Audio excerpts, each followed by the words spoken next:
Les derniers jours du samouraï, c'est Laurence Piot qui est avec nous, parce que, bonsoir Laurence Piot. Bonsoir.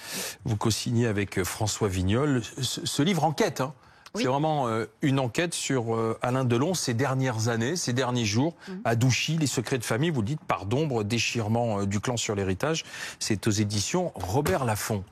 C'est plutôt quand même une face sombre de la famille d'Alain Delon que vous révélez, notamment les derniers jours, les dernières semaines du patriarche, mais aussi la guerre d'héritage entre les enfants et le sort réservé à Hiromi Rollin. Moi, c'est ce qui m'a le plus frappé, c'est que on apprend finalement que cette femme a partagé, était vraiment la compagne d'Alain Delon pendant quoi, une quinzaine d'années ? Pendant une quinzaine d'années, ils se rencontrent en 1989, donc il y a 36 ans, enfin 35 ans jusqu'à la mort de Delon, et elle emménage en 2006 à Douchy, donc elle y vit, elle y vit de 2006 à 10-15 ans. Et c'est surtout occupée d'Alain Delon fatigué, malade, Absolument. diminué. Ça a été son infirmière, ça a été sa compagne, ça a été la gestionnaire du domaine. C'est son fils qui le révèle, hein. Alors, son fils le dit, Alain Fabien le dit, mais Alain Delon, dont on produit les 2 dernières auditions dans le livre, le dit aussi, quand il dit il y a eu de l'amour, il y a eu des hauts, des bas, il y a eu quelque chose entre nous. Alors, et il le dit déjà en 2021 à la télé, il dit ma compagne japonaise, et cette interview va mettre le feu au coude. C'est que c'était donc sa compagne, et pourtant du jour au lendemain, elle va être expulsée de la propriété de Douchy par les enfants d'Alain Delon. Mais pourquoi agir ainsi contre celle qui était sa compagne ? Parce que ce qui est intéressant justement sur les dernières années, c'est que tout se cristallise. En 2019, Alain Delon a un AVC, on se rend compte qu'il est mortel. Bon, lui ne se rend pas compte, enfin il pense qu'il va vivre encore des dizaines d'années. Et en fait, tout le monde prend conscience qu'effectivement, il va pas bien et ça peut pas aller mieux. Donc chacun cherche en fait sa place. Les enfants cherchent à retrouver leur place dans la photo de famille, notamment les 2 fils. Et Hiromi, qui s'est rendu compte qu'elle n'a aucun allié dans la famille, cherche à asseoir son rôle de compagne parce qu'elle est quand même angoissée depuis des années par le fait qu'elle est en dépendance financière par rapport à Alain Delon. Et il lui a promis plusieurs fois le mariage et il n'a pas tenu promesse. Et surtout, il doit la protéger et elle est obsédée par ça. Donc elle lui demande constamment le mariage, le mariage, le mariage. Ça pèse sur Alain Delon. Elle panique aussi, et puis c'est un mauvais malade, donc elle est aussi infirmière. Donc elle lui dit mange ta banane, fais attention à ta santé, etc. Oui, et les enfants, autoritaires et tyranniques, diront certains employés. Mais elle est en panique et effectivement les enfants vont à qui Alain Delon n'a jamais dit qu'elle était sa compagne. Oui, et puis quand il l'appelle ma chérie dans l'entourage d'Alain Delon, on dit ouais ben c'est bon, il appelle tout le monde ma chérie, ma belle ou quoi que ce soit. Oui, mais Hiromi Rollin dit mais en même temps on dort dans le même lit, on fait la sieste ensemble, il va nous faire des bisous constamment. Mais c'est vrai qu'il n'exprime pas ça et les enfants jugent qu'il y a une espèce d'emprise.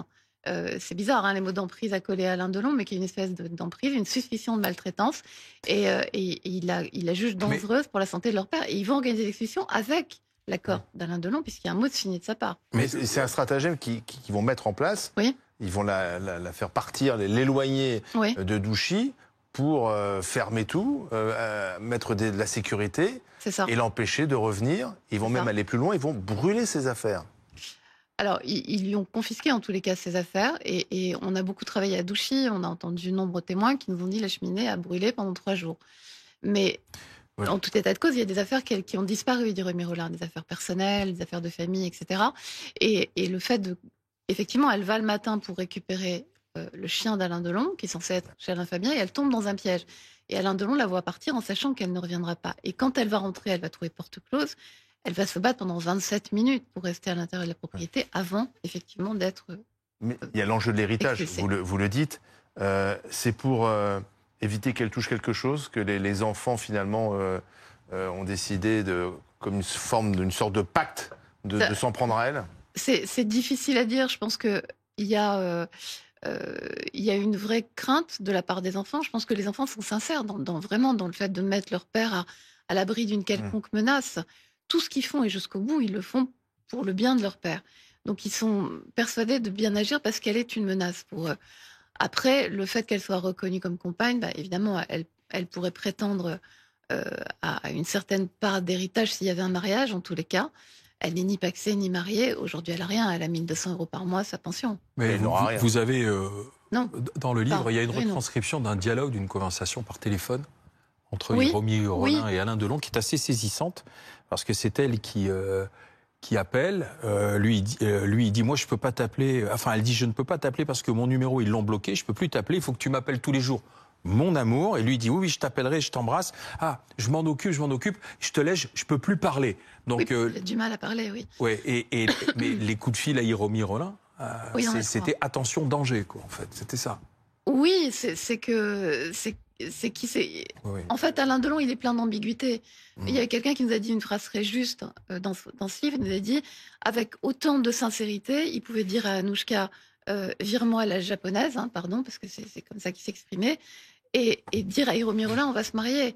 Il est tout en ambiguïté, Alain Delon. En fait, il faut comprendre oui quand il dit non, et comprendre non quand il dit oui. Donc, on ne sait pas trop, en fait, sur quel pied jouer, mais effectivement, il l'appelle et il se parle à 3 reprises, et il lui demande de revenir. Et en même temps, quand Anouchka Delon essaie d'organiser une entrevue entre Hiromi Rollin et Alain Delon, il dit non et il dit je ne veux pas qu'elle soit à mes funérailles. C'est combien, lui, l'héritage, finalement? Le montant? L'héritage, on est. Parce qu'on a parlé de 100 millions, 150 Oui, millions. on a parlé de 350 millions. On est entre 50 et 51 millions d'euros à date, parce que dans ces 51 millions d'euros, il y a le patrimoine immobilier. Douchy, honnêtement, personne ne sait exactement combien ça vaut. D'accord. Ça va être très compliqué à vendre. Les actifs financiers. Et puis, il y a surtout le fisc qui s'est réveillé. Il y a des droits de succession énormes. Le fisc qui s'est réveillé en requalifiant probablement Alain Delon sur les 3 dernières années résident fiscal français. Donc il va Ce qui veut falloir dire payer qu'en une ardoise gros, fiscale. Absolument, il y a 23 millions d'euros à peu près sur ces 50 millions Ah oui. d'euros. Ce qui veut dire que les enfants vont se partager le reste, qui ferait 14-15 millions d'euros à Anouchka et 6-7 millions à ses frères. Alors, ce qui est aussi saisissant, c'est la façon dont Alain Delon se comporte avec ses compagnes. Il y a beaucoup de violence. Et c'est Alain Fabien qui le dit, son fils. Il a frappé, il a même fracassé la tête de ma mère. Il lui a pété 2 fois le nez, il lui a pété les côtes, il lui a pété 8 côtes. Le nombre de fois où il a foutu sur la gueule de Hiromi, je ne saurais les compter. C'est ce qu'il dit aussi. En fait, il a déjà dit il y a quelques années, et Alain Delon, évidemment, s'était complètement inscrit en faux contre ça, mais il le répète. Et il n'y a pas qu'Alain Fabien Delon qui le dit dans les auditions d'Alain Delon. Il dit aussi qu'il y a eu de la violence. Et Non, il dit j'ai vu Hiromi, donc c'est Alain Fabien qui parle, je l'ai vu avec des yeux au beurre noir et des bleus. C'est une amie d'Hiromi. C'est sa meilleure amie. Là, c'est une amie. Un jour, elle avait la marque des doigts sur le visage. Il a manqué de la tuer 2 fois. Oui, c'est sa meilleure amie qui le dit. Et Hiromi Rollin le reconnaît hein, dans ses dépositions qu'il y a de la violence, et Alain Delon lui-même. C'est effectivement la violence, elle est partout. C'est un homme capable du meilleur comme du pire, comme a dit Bardot et comme le disent ses enfants, qui peut être à la fois très attendrissant et très dur. Et il était armé. Il était armé, il avait une arme dans son lit quasiment jusqu'à la fin. Et c'est Alain Fabien Delon qui va lui retirer les balles de l'arme un jour où Alain Delon va braquer l'infirmière et Alain Fabien rentre et voit l'infirmière. Parce que Hiromi Rollin affirme avoir reçu plein de fois des coups de pied. Elle confie qu'un jour Alain Delon l'a étranglé. Et il a même pointé son arme derrière sa tête en disant je vais te tuer. Oui, en fait, elle dormait aussi avec lui. Et l'arme, il est arrivé une fois où l'arme est partie, a manqué de la tuer en dormant. Donc elle a cessé de dormir avec lui à ce moment-là. Mais la violence, c'est partout. Et ce qui était aussi, c'est aussi ce qu'on a voulu raconter dans ce livre. Attends, il dormait avec une arme chargée sous le matelas? Oui. Vous racontez d'ailleurs qu'un coup de feu est parti? Un coup de feu est parti. Et Hiromi a eu peur, elle ne dormait plus avec lui à cause de ça. Ouais. On peut comprendre. On peut comprendre, ça bien doit sûr. surprendre quand même. Oui. Mais il y avait un rapport aux armes. Il y a 72 armes qui ont été saisies à Douchy. Il y avait un rapport aux armes complètement fou. Mais il y a juste une chose. Pardon, sur la violence, c'est une anecdote moi, qui m'a quand même marqué. C'est lorsque Anthony raconte qu'il ne fallait pas qu'il soit là le matin au réveil de son père. Et c'est Mireille d'Arc qui lui disait va-t'en, sors, parce que ton père n'aime pas te voir au réveil le matin. Oui. Donc il y a aussi de la violence psychologique exercée contre ses enfants. Mais qui date, voilà. Qui date, oui. Et donc il partait dans le parc. Oui, il partait dans le parc. Il a écrit dans son livre, Anthony Delon, il lui faisait faire le tour du lac à 12 ans dans une nuit noire et dans le froid pour montrer qu'il était un homme. On parle, une fille dans le livre nous dit, on appellerait ça de la barbarie éducative aujourd'hui. Mais les 3 enfants, ils se parlent encore parce que c'est Dallas. Alors c'est pas moi qui utilise cette expression, je crois que c'est le garde du corps. C'est un garde du corps qui dit cette famille c'est Dallas. Ouais. Donc là Dallas continue avec l'héritage. Ils sont obligés de se parler parce que la succession n'est pas terminée, parce qu'il y a des allers-retours, parce que qu'il y a Anouchka Anthony et Alain et Fabien. les deux garçons. Oui, Anthony et Alain Fabien diligentent leurs avocats parce qu'ils ne font pas confiance et légitimement, hein, ils veulent vérifier les comptes d'Adine, notamment la société que dirige Anouchka. Mais il y a eu tellement de violence, il y a eu tellement de cassures entre eux qu'une fois la succession, enfin, je ne peux pas parler pour eux, mais une fois la succession terminée. Chacun ira dans son. Et vous avez pu fracture, vous entretenir avec l'ensemble des enfants. On s'est entretenu avec Alain Fabien Delon et Anthony Delon et Anouchka Delon par l'intermédiaire de Franck Berton, son avocat. Et il avait tout prévu pour ses obsèques, effectivement. Il avait prévu pour ses obsèques, alors il voulait très très peu de monde. Brigitte Macron, à la suite de la mort d'Alain Delon, appelle Anouchka et appelle Anthony, propose un hommage national et les enfants disent non. Ses dernières volontés, encore une fois, respecter la volonté du père, ses dernières volontés, c'était vraiment Douchy. Donc il y a des obsèques qui vont avoir lieu à Douchy, avec qu'il a prévu depuis 30 ans. Hein. Oui, tous les 2 ans, il réquisitionne. Enfin, avec un détail quand même incroyable, c'est qu'il voulait être enterré avec son chat Poupousse. Oui. Sauf que Poupousse était décédé. Poupousse était décédé. Donc en fait. Il l'avait congelé. Il l'avait congelé parce que la mort de ce chat, qu'on appelait le chat à 3 pattes, qui est un chat qu'il avait vraiment sauvé de la mort, il avait un rapport très particulier. Elle est très très belle cette photo d'ailleurs. Il avait un rapport très très particulier avec ce chat et il a eu un énorme chagrin. Il n'a pas réussi à s'en séparer. Et le chat était congelé. Il a dit je voudrais la dépouille de Poupousse à côté de la mienne. Et c'est Alain Fabien qui va mettre la dépouille du chat dans le cercueil avant qu'il soit refermé à Douchy. Mais un dernier mot, parce que ils se laissent aller à des confidences aussi, les enfants, Alain Fabien surtout. Et Anouchka, elle s'est quand même éloignée du clan, éloignée de ses frères aujourd'hui. Anouchka, elle s'est protégée parce que, comme le dit toxique, Franck c'est ce qu'on voit beaucoup aussi.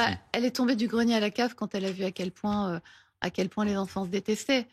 Et tout est remonté. Et il y a beaucoup de souffrance, mais parce qu'il y a aussi beaucoup d'amour.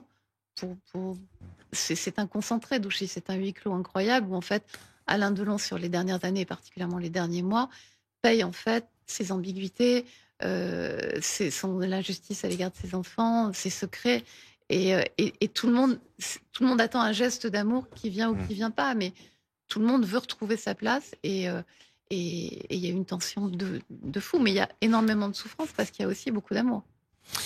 Il reste un chat qui s'appelle Poupousse ou pas? Il y a Poupousse 2, je crois.